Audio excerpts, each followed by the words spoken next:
പൗലോസിനറിയാം എവിടെ പിടിച്ചാൽ കാര്യം നടക്കുമെന്ന്.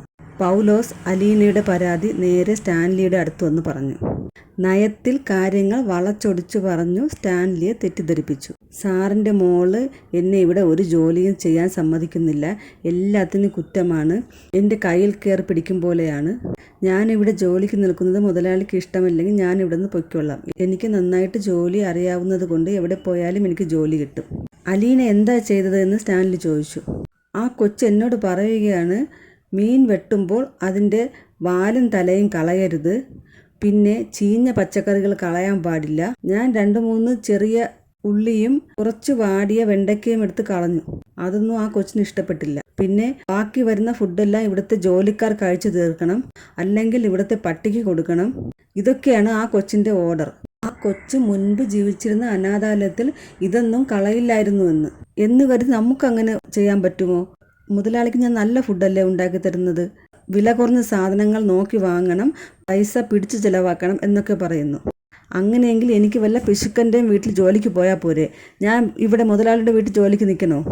സ്റ്റാൻലിയെ നന്നായി സുഖിപ്പിക്കുന്ന രീതിയിലും അലീനയുടെ അനാഥാലയത്തിൻ്റെ കാര്യം പറഞ്ഞ് സ്റ്റാൻലിക്ക് കൊള്ളുന്ന രീതിയിലുമാണ് പൗലോസ് കാര്യങ്ങൾ അവതരിപ്പിച്ചത്. സ്റ്റാൻലി പറഞ്ഞു, ഇനി അലീന ഒരു കാര്യത്തിൽ ഇടപെടില്ല, നീ പൊയ്ക്കോളൂ എന്ന് പറഞ്ഞു. മുതലാളി, ഞാൻ ഇപ്പോൾ ചെയ്യുന്നത് പോലെ തന്നെ തുടർന്നും ചെയ്താൽ മതിയല്ലോ. ആ മതി. പൗലോസ് പോയി. സ്റ്റാൻലി അലീനയുടെ അടുത്ത് വന്നിട്ട് പറഞ്ഞു, നീ ഇനി മുതൽ അടുക്കള കാര്യത്തിൽ ഇടപെടണ്ട. നീ എന്തിനാണ് അടുക്കളയിൽ പോകുന്നത്? നിനക്കതിൻ്റെ ആവശ്യമില്ല. എന്ത് വേണമെന്ന് പറഞ്ഞാലും പൗലോസ് കുക്ക് ചെയ്ത് നിനക്ക് കൊണ്ടുവന്ന് തരും. പപ്പ പറയുന്നത് പോലെയൊന്നുമല്ല കാര്യങ്ങൾ. ഈ അടുക്കളയിൽ കാണിക്കുന്ന തോന്നിവാസങ്ങളൊന്നും പപ്പ അറിയുന്നില്ല.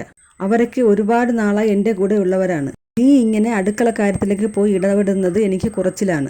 പപ്പ പൗലോസിൻ്റെ സുവിശേഷം മാത്രമല്ലേ കേട്ടുള്ളൂ, എനിക്ക് പറയാനുള്ളത് കൂടി പപ്പ കേൾക്കണം. നിനക്ക് എന്താണ് പറയാനുള്ളതെന്ന് നീ പറഞ്ഞോ? നീ ഇങ്ങനെ തുടങ്ങിയാൽ ഇവിടെ എങ്ങനെ നീ പിടിച്ചു നിൽക്കും? ഉടനെ അലീന പറഞ്ഞു, എന്നെ തിരിച്ചു വിട്ടേക്ക്, ബസ് സ്റ്റാൻഡിൽ കൊണ്ട് വിട്ടാൽ മതി, ഞാൻ പൊയ്ക്കോളാം. സ്റ്റാൻലി പിന്നെ ഒന്നും മിണ്ടാതെ തിരികെ പോയി. അലീന വല്യപ്പച്ചനോട് പരാതി പറഞ്ഞു, ഈ പപ്പ എന്താ ഇങ്ങനെ, എനിക്ക് പറയാനുള്ളതൊന്നും കേൾക്കുന്നില്ല, പൗലോസിൻ്റെ പരാതി മാത്രം കേട്ടിട്ട് വന്ന് എന്നോട് വഴക്കുണ്ടാക്കുന്നു. എന്താണ് യഥാർത്ഥത്തിൽ അടുക്കളയിൽ സംഭവിച്ചതെന്ന് കേൾക്കാനുള്ള ക്ഷമ പപ്പയ്ക്കില്ല. നീ അവനെ വെറുതെ ദേഷ്യം പിടിപ്പിക്കാതെ മോളെ, അവൻ പറയുന്നത് പോലെ നീ കേൾക്കെന്ന് വല്യപ്പച്ചനും പറഞ്ഞു.